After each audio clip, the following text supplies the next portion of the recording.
여러분 안녕하십니까, 진성호입니다. 서해 피격 공무원 사건이 점입 가경입니다. 자, 이번 이 사건의 핵심은 문재인 정권의 청와대가 해양경찰청과 국방부에 이 숨진 피해자 이대준 씨가 자진 월북했다는 정황을 만하도록 압력을 가했다는 그런 의혹입니다. 지금 월북 이 조작 사건, 이런 식으로 지금 부르고 있기도 합니다. 그런데 문제는, 그러면 과연 청와대에서 해양경찰청 그리고 국방부에 누가 압력을 넣었느냐는 겁니다. 자, 국방부 부분은 대충 지금 이 안보실 차장 실명도 거론되고 있습니다. 그리고 무엇보다 서훈 전 청와대 안보실장이 책임을 져야 할 것으로 보입니다. 지금 서훈 실장은 미국에 체류 중입니다. 자, 진실을 밝힐 용의가 있다고 미국에서 이야기했지만 그건 좀 더 지켜봐야 합니다. 지금이라도 빨리 한국에 돌아와서 수사를 받아야 될 상황이 올 것 같습니다. 자, 그렇다면 해양경찰청은 어떨까요? 실제로 국방부도 중요하지만 해양경찰청이 당시 수사 결과를 발표했습니다. 그런데 며칠 사이에 뉘앙스가 완전히 변합니다.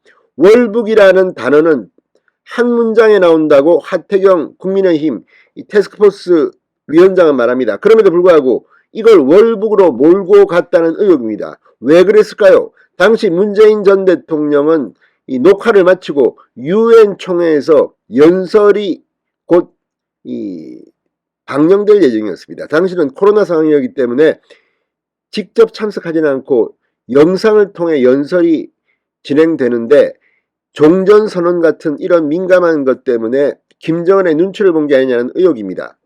그렇다고 해서 어떻게 북한군에 총살당하고 시신이 불태워진 대한민국의 국민이 도박 빚이 많았다, 자진 월북 의혹이 있다, 이렇게 합니까? 자, 어쨌든 이 수사 결과를 발표한 곳은 해양경찰청입니다. 그러면 청와대에서 누가 해양경찰청에 압력을 넣었을까요? 자, 이 의혹의 주인공이 등장합니다. 그런데 정말 놀랍습니다. 청와대의 행정관이었습니다.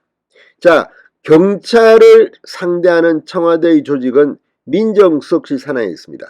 그런데 이 해경은 딱 한 명의 행정관이 담당했다는 그런 의혹입니다. 그러니까 해경은 규모가 작고 하기 때문에 행정관 한 명이 컨트롤한다. 그리고 이 사람이 지금 이것뿐만 아니라 해경 인사도 좌지우지했다는 의혹을 조선일보가 오늘 단독 보도했습니다. 자, 이제 정권이 바뀌고 진실이 드러나기 시작하면서 양심선언이 잇따르고 있습니다. 이번에 해경의 고위관비가 조선일보에 양심선언을 했습니다. 그런데 그 내용이 정말 어마무시합니다. 자, 월북 처리 압박 의혹의 청와대 행정관은 별명이 해경왕이었다고 합니다. 왕같이 갑질을 했다는 것인지 아무튼 해경왕, 청와대에 왕이 살고 있었다. 문재인 대통령이 아닙니다. 행정관도 왕노릇을 했다, 이런 의혹입니다. 별명이 해경왕이라는 데 충격을 주고 있습니다. 해경 인사도 전방위 개입 의혹이 있습니다. 자, 이게 사실이라면 지금 윤석열 대통령이 취임한 뒤 민정수석실을 없애고 경찰에 대해서 이 청와대가 직접 개입, 그러니까 대통령실이 직접 개입하지 않고 행정안전부에 경찰국을 두겠다는 것인데 이걸 가지고 지금 경찰이 집단 반발하고 있습니다. 그런데 알고 보니 문재인 청와대에서는 경찰의 경우 민정수석실 산하에서 했겠지만 치안비서관이 했었겠지만 지금 이 해경은 행정관 한 명이 했다는 의혹입니다. 자, 조선일보에 따르면 이 해경의 고위간부가 조선일보에 양심선언을 했습니다. 이 내용을 보면 이 A 행정관, 청와대 지침, 월북에 방점을 두고 수사라는 청와대 지침을 해경에 전달한 것으로 알려진 A 행정관, 해경 인사에도 전방위적으로 개입했다는 증언이 나왔습니다. 또 이 A 행정관의 정체는 놀랍습니다. 더불어민주당 친문의원 보좌관 출신이라고 합니다. 별명은 해경왕이었다고 합니다. 이러니 개혁을 해야 되는 겁니다. 자, A 행정관은 2020년 초 청와대 내 해경 담당 부서가 국정상황실에서 민정수석실로 바뀌면서 해경을 전담하게 됐다고 합니다. 민정수석과 민정비서관이 경찰에 비해 비중이 낮은 해경을 A 행정관에게 통째로 맡겼다는 것이다. 이렇게 조선일보는 보도합니다. 행정관 한 명이 해양경찰청을 좌지우지했다는 말인데 이게 사실이라면 정말 충격적입니다. 해경 고위간부는 조선일보와의 통화에서 A 행정관이 전화를 걸어와 앞으로 모든 인사를 나와 상의해야 한다 이런 취지로 말했다고 밝혔습니다. 해경 간부들 사이에서는 A 행정관을 모르면 별을 못 딴다는 말도 돌았다고 합니다. 2020년 김홍희 해경청장이 해경 최초로 치안감에서 2계급 승진해 청장이 된 이례적 인사도 A 행정관이 관여한 것으로 알려졌다고 조선일보는 보도합니다. 야, 정말 이건 좀 A 행정관, 이 로비가 얼마나 심했을까요? 이런 생각도 듭니다. 자, 한 해경 간부는 김 전 청장이 A 행정관과 가까운 해경 간부를 통해 작업을 해서 유력 경쟁자를 제치고 청장으로 낙점받은 것으로 알고 있다고 말했습니다. 이 부분은 좀 더 밝혀져야 합니다.